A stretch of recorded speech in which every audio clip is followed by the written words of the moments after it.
When I was a young officer, they told me to follow my instincts, to go with my gut. And what I've learned is that often our instincts are wrong. In the summer of 2010, there was a massive leak of classified documents that came out of the Pentagon. It shocked the world, it shook up the American government, and it made people ask a lot of questions because the mere amount of information that was let out and the potential impacts were significant. And one of the first questions we asked ourselves was, why would a young soldier have access to that much information? Why would we let sensitive things be with a relatively young person? In the summer of 2003, I was assigned to command a Special Operations Task Force. And that task force was spread across the Mideast to fight al-Qaeda. Our main effort was inside Iraq. And our specified mission was to defeat al-Qaeda in Iraq. For almost 5 years, I stayed there.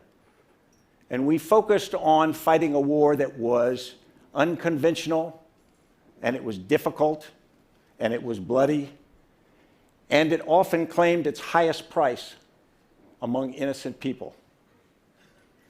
We did everything we could to stop al-Qaeda and the foreign fighters that came in as suicide bombers and as accelerants to the violence. We honed our combat skills. We developed new equipment.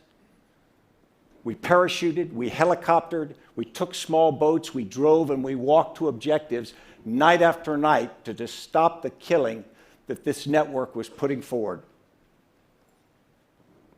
We bled, we died, and we killed to stop that organization from the violence that they were putting largely against the Iraqi people. Now, we did what we knew, how we had grown up, and one of the things that we knew that was in our DNA was secrecy, it was security, it was protecting information, it was the idea that information was the lifeblood and it was what would protect and keep people safe. And we had a sense that as we operated within our organizations, it was important to keep information in the silos within the organizations, particularly only give information to people who had a demonstrated need to know. But the question often came, who need to know? Who needed? Who had to have the information so they could do the important parts of the job that you needed? And in a tightly coupled world, that's very hard to predict. It's very hard to know who needs to have information and who doesn't. I used to deal with intelligence agencies, and I'd complain that they weren't sharing enough intelligence, and with a straight face, they'd look at me and they'd say, "What aren't you getting?" I said, if I knew that, we wouldn't have a problem. But what we found is we had to change. We had to change our culture about information. We had to knock down walls. We had to share. We had to change from who needs to know to the fact that who doesn't know and we need to tell, and tell them as quickly as we can. It was a significant culture shift for an organization that had secrecy in its DNA. We started by doing things by building, not working in offices, knocking down walls, working in things we called situational awareness rooms. And in the summer of 2007, something happened which demonstrated this. We captured the personnel records for the people who were bringing foreign fighters into Iraq. And when we got the personnel records, typically we would have hidden these, shared them with a few intelligence agencies, and then tried to operate with them. But as I was talking to my intelligence officer, I said, "What do we do?" And he said, "Well, you found them, our command. You can just declassify them." And I said, "Well, can we declassify them? What if the enemy finds out?" And he says, "They're their personnel records." So we did. Now, a lot of people got upset about that.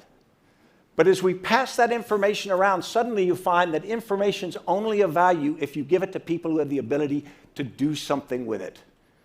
The fact that I know something has zero value if I'm not the person who can actually make something better because of it. So as a consequence, what we did was we changed the idea of information. Instead of knowledge is power, to one where sharing is power. It was the fundamental shift, not new tactics, not new weapons, not new anything else. It was the idea that we were now part of a team, which information became the essential link between us, not a block between us. Now, I want everybody to sort of take a deep breath and then let it out. Because in your life, there's going to be information that leaks out you're not going to like. Somebody's going to get my college grades out, and that's going to be a disaster. But it's going to be okay. And I will tell you that I am more scared of the bureaucrat that holds information in a desk drawer or in a safe than I am of someone who leaks. Because ultimately, we'll be better off if we share. Thank you.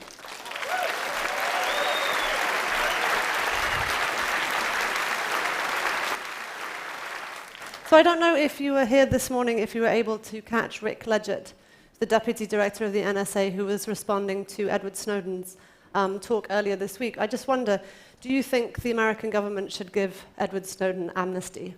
I think that Rick said something very important. Most people don't know all the facts. I think there are two parts of this. Edward Snowden shined a light on an important need that people had to understand. He also took a lot of documents that he didn't have the knowledge to know the important stuff. So I think we need to learn the facts about this case before we make snap judgments about Edward Snowden. Thank you so much. Thank you.